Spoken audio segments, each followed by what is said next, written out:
welcome back to another Q Chefs video. My name is Ariana and today I'm going to be showing you guys how to make an awesome Valentine's Day dessert. It's going to be a raspberry mousse, a little chocolate ganache, and some very beautiful garnishes. Let's get started. So we're going to start off first by making the raspberry syrup to flavor our mousse. It's pretty simple. You're going to need 12 ounces of raspberries, about 2/3 cup of sugar, and 1/4 cup of water. You're going to throw all those in a pot. We're going to cook it up real nice. You should always inspect your raspberries, make sure there's no mold, nothing suspicious, no bugs if you grow them yourself.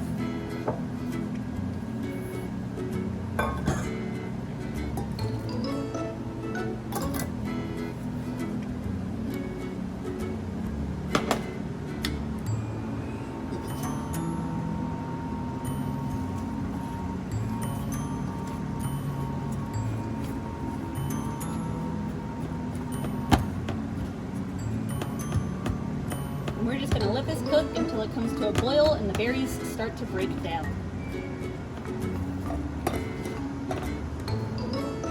While my raspberry syrup is going to cook, I'm going to get my chocolate melting for some garnishes and for the chocolate ganache. You're going to need 3 ounces of chocolate just for the ganache alone, so I also have some more in here. And basically what I have going on here is a double broiler system. So underneath I have some water that's on a very, very low, not even a simmer, just enough to kind of bring some heat up to the bowl and start melting the chocolate. As long as you stir it on occasion, it won't burn at this level and it'll be pretty good for about an hour. Oh, look, it's doing something. As your raspberries start to boil, you can just stir them around and smash them up to help speed up the process.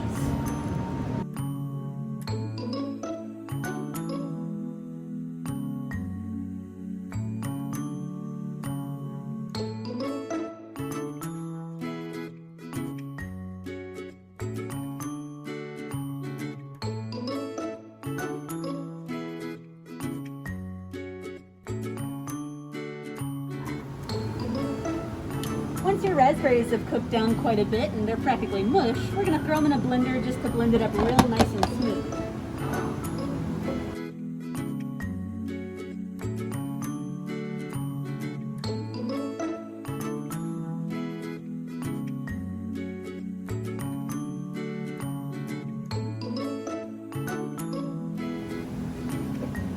So once your raspberries are blended and smooth, you can strain it. Now this is optional, but I hate raspberry seeds with a passion, so we're going to strain it. All I have here is just cheesecloth and a little bit of a really fine mesh colander or strainer, just to help the process along.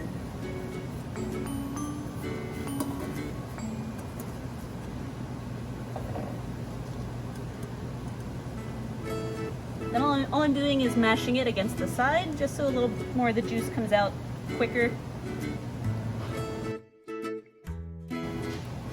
And then what you're left with is a very nice and smooth raspberry puree. And again, this is optional. If you don't mind the seeds, you can just move on to the next step and skip this entirely, or if you don't have a strainer, that's okay too. All right, so now we're going to go ahead and bloom our gelatin for the next step. That way we can add that into our raspberry sauce. Now, most of you at home aren't going to be able to get the sheet gelatin that I'm using, and that's perfectly fine. Powdered gelatin is great. You're going to need 1 packet, which is about 2 1/4 teaspoon, and just follow the directions to bloom that packet. It usually involves cold water. If you're using sheet gelatin, you're just going to push it down in the water and just let it sit for maybe less than a minute until it starts to get flimsy. As you can see, it's already a lot more malleable, but not quite as squishy as we'd like it, so we're going to go just a few more seconds. That looks great. So I'm just going to wring off any of the excess water, just so our sauce doesn't get watery.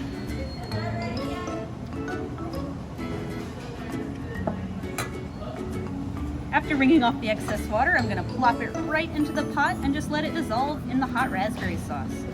You can put it back on the heat if it seems to take too long, but as long as it's hot, it'll dissolve pretty quickly.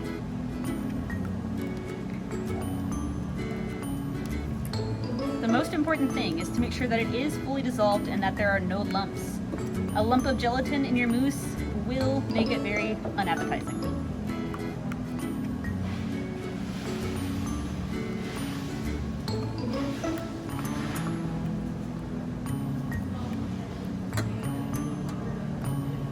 once you're sure that it's nice and smooth and all the gelatin is equally mixed in and dissolved, you can just set it aside and let it cool. We want it to cool almost completely before we add it into our whipped cream, which is up next.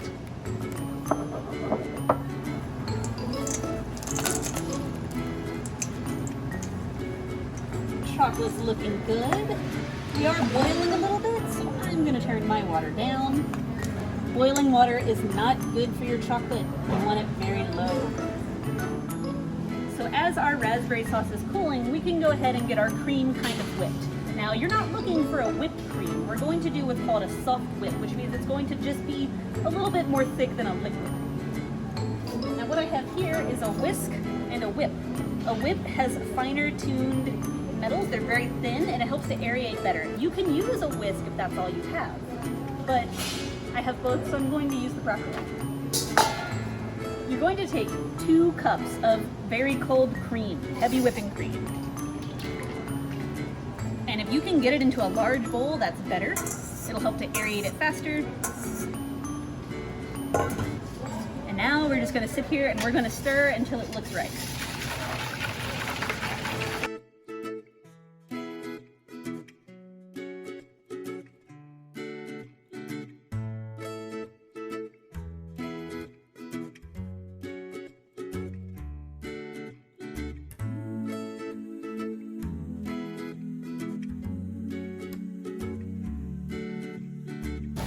And that's it. Just a very soft whipped where if you move the whisk, you can kind of see the lines right behind, but they don't stay. They fall right back into place. And that's all we want for our mousse. Now that my raspberry sauce is fairly cooled off, I'm gonna go ahead and I'm gonna mix it into my mousse. Now, as long as you haven't overwhipped your whipped cream, you can use a whisk. If it looks a little bit thicker than mine, you might wanna go with a spatula just so you don't further whip it more.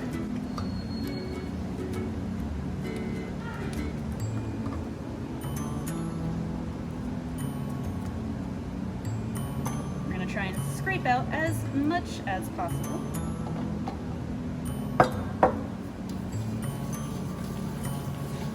And we're just going to mix it until it's evenly combined.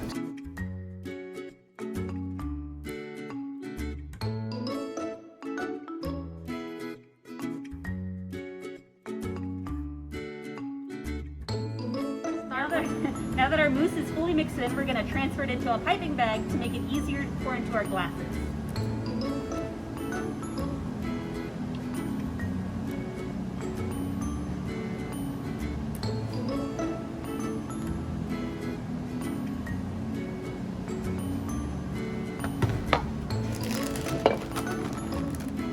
Using a pair of scissors, just snip off a little bit at the end. There we go. And I just grabbed whatever glass I could find. If you have mason jars, that's great. Wine glasses are beautiful. Anything that you can see through and see the sides, because we're going to do layers, is going to be wonderful for this. And all I'm doing is I'm holding my piping tip right in the middle and I'm just gently squeezing. That way it kind of does it really smooth. It's going to keep it very even. And just give it a little, don't break your glass, but tap it down just a little. Again, just piping tip straight in the middle, and all I'm doing is squeezing. I want to get them about equal, because if you give your partner or a loved one one with less mousse, that's not going to be a good Valentine's Day. There we go, that looks great. So the reason I pipe with my piping tip straight down in the middle is if you try and go in and do layers like this, it gets a little gappy in between, and then it just isn't as smooth, it's not as beautiful, and you can really make it look like a good professional job if you keep your piping tip in the center. It's still going to taste delicious no matter what, and that's all that's really important. So now that our mousse is all piped in our glass, we're going to put it in the refrigerator and we're going to let it chill for about 30 minutes to an hour.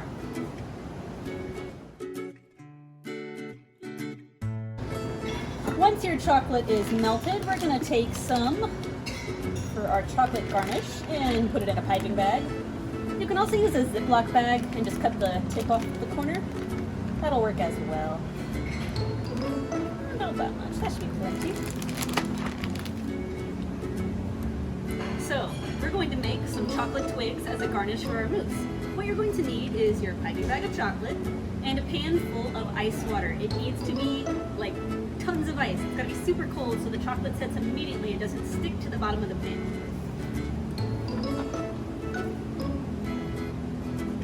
We're going to cut a very small slit because we want these to be nice and thin, just like a twig, into our piping bag. And we're just going to pipe it in a straight line. Just let it be as crazy. You can do loopies, swirlies, zigzags, whatever is to your heart's content. We'll even try a heart. Why not?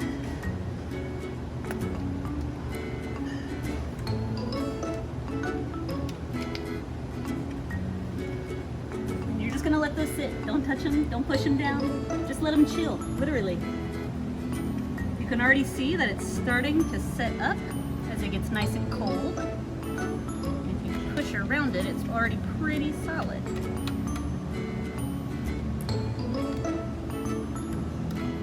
So once they are set, we can take them out and put them on a paper towel to drain off the excess water.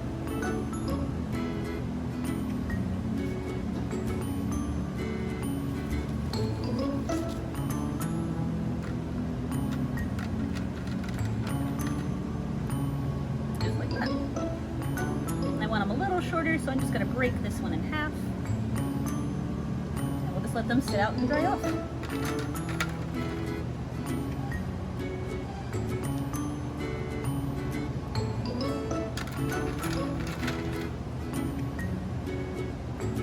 you can get as crazy as you'd like with these. If you try to make shapes, they don't normally turn out too well. There's the heart that I tried. It's very 3D and abstract, but you know, it's the effort that matters. That one came out good. And that's our chocolate twigs. So once you have your 3 ounces of melted chocolate, we're also going to need 3 ounces of hot cream. You can microwave it, put it in a pot, whatever makes you happy, as long as it's hot. We're going to take it and we're going to mix it into our chocolate to make a ganache. You kind of want to start off by adding just a little bit at a time. Kind of slowly mix it in, that way it doesn't slosh or seize up or anything like that.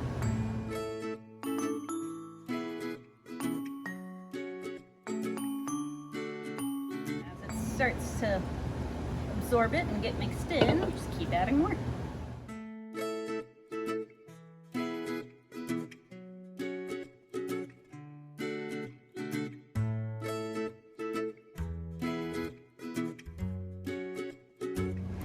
You're just going to want to mix it until it's smooth.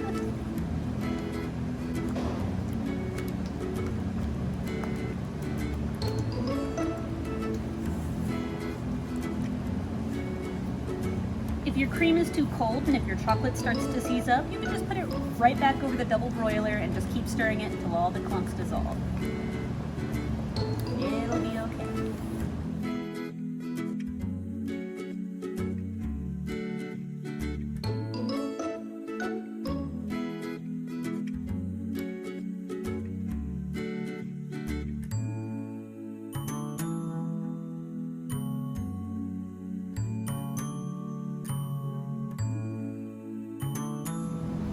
That looks pretty good. There's a couple of air bubbles in it now, but that'll be okay for when we pipe it.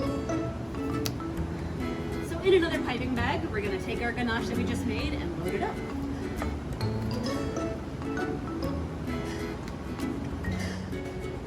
On this one, we're going to cut another small slit. Not quite as big as the mousse, but also not as small as the chocolate twig.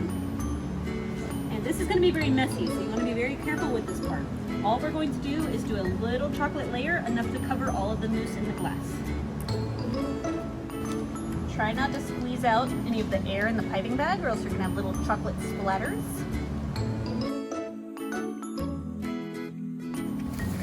You want to give them just another little shimmy just to help that ganache get nice and flat. Again, being gentle, don't break the glass. And there you go. Now you got these nice, beautiful layers of chocolate and mousse. Even the one that we messed up, we were able to cover with more chocolate, which is always the solution to my problems in life. Now in order to garnish it, we're going to need our chocolate ganache to set, so we're going to take it and put it back in the refrigerator until the ganache is almost fully set. about another half hour, maybe an hour.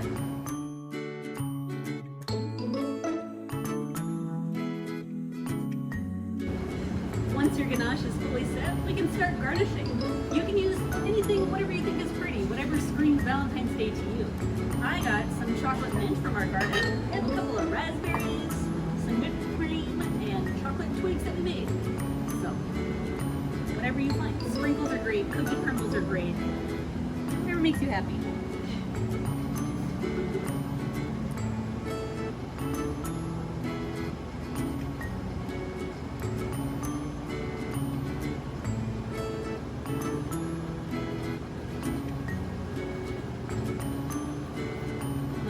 Whipped cream, maybe a fresh raspberry in there.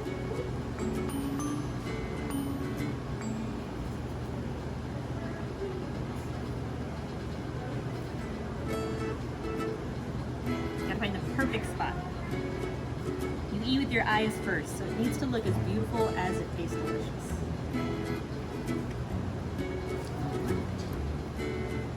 Chocolate twigs, we have quite a selection here. This weird little spirally one. I think that's cute. It's very unique. Smush that right in. Maybe we'll do some of the straight ones. We'll do those sticking right up. Height's always a good thing on your dishes.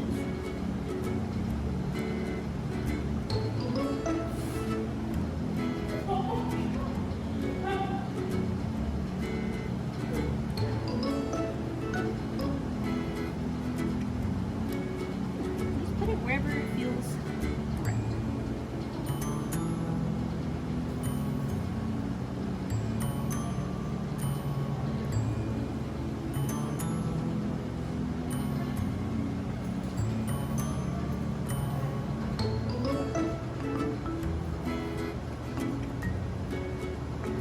And there you go. A nice simple Valentine's dessert. It only took just a little bit of work and it looks amazing, super easy, super delicious. Thank you for joining me on our Valentine's Day dessert special. I hope you guys enjoyed it as much as I did. If you haven't already, be sure to like and subscribe our channel. That way you can keep up with all the other cool things we post. Happy Valentine's Day.